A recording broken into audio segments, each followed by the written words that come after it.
Muito obrigado, Sr. Presidente. Sr. Ministro, eu confesso-lhe que bem compreendo que o Sr. Ministro, durante este fim de semana, tenha apresentado inúmeras vezes o Orçamento de Estado, só que o apresentou ao Partido Social Democrata. Não o apresentou aqui, nesta Assembleia, e, portanto, ao prescindir da sua apresentação naquilo que é uma tradição desta Casa, eu acho que é um direito legítimo da sua parte, mas eu não posso deixar de registar e lamentar negativamente, porque a nós, aos restantes partidos e esta Casa, a Assembleia, o Orçamento de Estado não foi apresentado. E começaria pela parte fiscal. Terminou com a parte fiscal, se o Sr. Ministro me permite, eu começo exatamente por aí. E vou dar 3 exemplos para, enfim, dizer que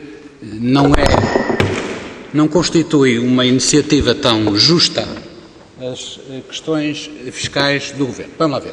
Artigo 52º das deduções dos prejuízos fiscais.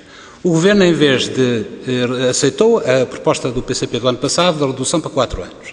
Em vez de reduzir este ano, que significava uma benfeitoria, naturalmente preservando, por exemplo, empresas em início de atividade ou empresas do setor primário, o que faz? Faz impor a necessidade destas deduções serem avalizadas por um ROC. Ora, um ROC é uma coisa que as pequenas empresas e as microempresas não têm.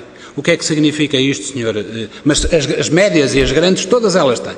O que é que significa? Já têm, não vou necessitar delas. O que é que significa isto? É que para as pequenas empresas e para as microempresas, isto significa que elas não vão ter possibilidades de deduzir aquilo que é um direito legítimo, no prazo que é legítimo, previsto na lei. E, portanto, para onde cessam estas deduções de prejuízos fiscais é para as micro e pequenas empresas. Aqui está um tratamento ilegítimo e injusto. Segunda questão, o artigo 92, que já o ano passado e este ano volta a ser uma grande bandeira do Governo, dizendo que há uma eliminação dos benefícios fiscais. Eu lembro-lhe que de fora, Sr. Ministro, de fora ficam os benefícios fiscais que são mais aproveitados pelos grandes grupos económicos. Repito, ficam de fora. E lanço-lhe um repto, Sr. Ministro, aceite uma proposta que podemos fazer de eliminação também deste conjunto de benefícios fiscais daqueles que são feitos por SGPS, ou então daqueles que são feitos na Zona Franca da Madeira, ou pelo menos a sua redução para metade. Eliminando estes benefícios fiscais, certamente a taxa efetiva subiria provavelmente para um valor superior àquela que é hoje praticada. Naturalmente não atingiria certamente os 22,5% de que os senhores falam. Terceira questão, contribuição extraordinária da banca. Sabemos as taxas, mas não sabemos mais nada, Sr. Ministro. Era importante, talvez, aproveitar este debate para informar da receita, dos valores da receita das duas taxas e como funciona. É que a única coisa que nós sabemos é que é por portaria. E a portaria é tudo menos aquilo que é necessário a um debate desta natureza. E vai fazê-lo como? Vai fazê-lo como receita do Orçamento de Estado, sendo, portanto, aí, de facto, um imposto, ou vai criar um depósito, um fundo de garantia a ser utilizado pelas instituições bancárias quando, enfim, tiverem necessidade disso. O que é que vai ser? E nessa casa, o Sr. Ministro pode dizer que é um imposto para a banca, mas obviamente não é imposto nenhum. É uma contribuição, é um fundo de garantia. Finalmente, uma questão que é dirigida também à parte fiscal, aqui há pouco tempo foi avançado com a necessidade do Governo avançar com indicadores técnico-científicos para a tributação das pequenas empresas como forma de aliviar o pagamento especial por conta. O Orçamento não traz uma única medida sobre isso. Eu sei que ando à espera disso, o PCP anda à espera disso há pelo menos 12 anos. Exatamente. Não sei quantos mais anos é que o PCP vai ter que esperar para que esses famosos indicadores técnico-científicos avancem. Voltando agora à questão da execução orçamental, ou melhor, voltando agora ao orçamento, importa dizer alguma coisa sobre aquilo que foi, enfim, o pseudo-romance que terminou hoje por volta da hora do almoço. E a nossa opinião também tem que ser expressa aqui e vamos exprimi-la de uma forma clara. É que houvesse ou não acordo, o Orçamento de Estado é e seria sempre um mau orçamento para o país e para quem trabalha. Porque o PS e o PSD romperam porque estavam, por exemplo, contra o corte dos salários, não romperam porque estavam contra os cortes dos salários. O PS e o PSD estão de acordo com o corte dos salários. Continua no Orçamento de Estado, continuaria no Orçamento de Estado se houvesse acordo. O PS e o PSD romperam por causa de algum deles discordar com o congelamento das pensões? Nenhum deles rompeu com isso. Está lá. Havendo ou não havendo acordo sobre o orçamento, continuaria o congelamento das reformas. Como continuaria, que houvesse ou não houvesse acordo, o IVA a 23%, uma subida de 2 pontos percentuais. Como, por exemplo, continuaria a ser cortado em um valor superior a 20% o investimento público, fosse ele qual fosse.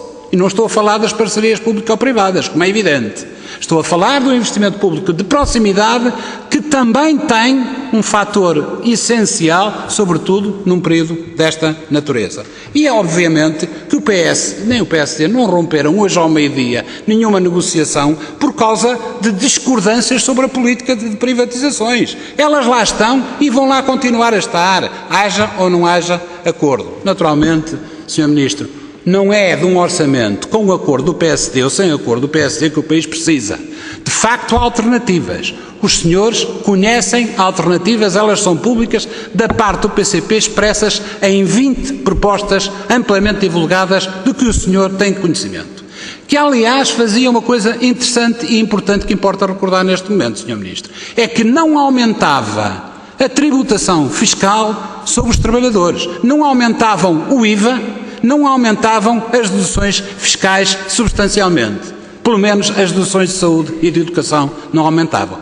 E, portanto, há alternativas de receita e há alternativas de cortes de despesas que também os fazemos, mas naturalmente o PS envereda por um caminho que não é aquele que interessa ao Governo e às pessoas, ao país e às pessoas.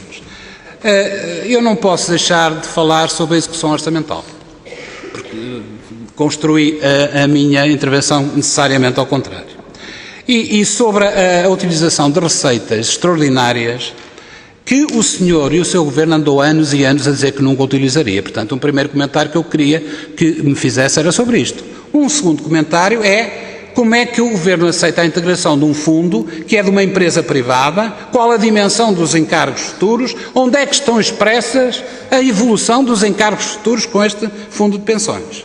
E, naturalmente, fazer-lhe uma pergunta irrecusável. Se houver riscos de cumprimento dos 4,6 para o ano que vem, quais são as medidas extraordinárias que o Governo está a pensar fazer, está a pensar colocar no orçamento ou integrar deste tipo? Meio minuto. Muito obrigado, Sr. Presidente, e vou acabando ainda sobre a execução orçamental, por lhe lembrar que no dia 23 de setembro, Sr. Ministro, o senhor não falou, só falou de submarinos e receita não fiscal.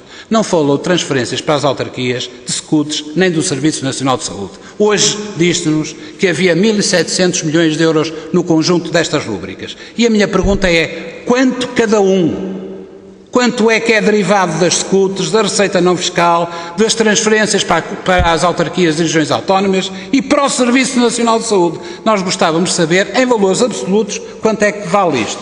E a última pergunta sobre a execução orçamental é, se não houvesse a receita extraordinária de 2.600 milhões, e se não houvesse também, admitimos isso, embora falte explicar como e porquê é que os senhores não sabiam disso, nem no Orçamento de Estado, nem no ROP, uma despesa extraordinária dos submarinos, se não houvesse isso, qual seria o déficit de facto de 2010? 8,3 ou mais, face às medidas extraordinárias introduzidas em setembro nos cortes das despesas?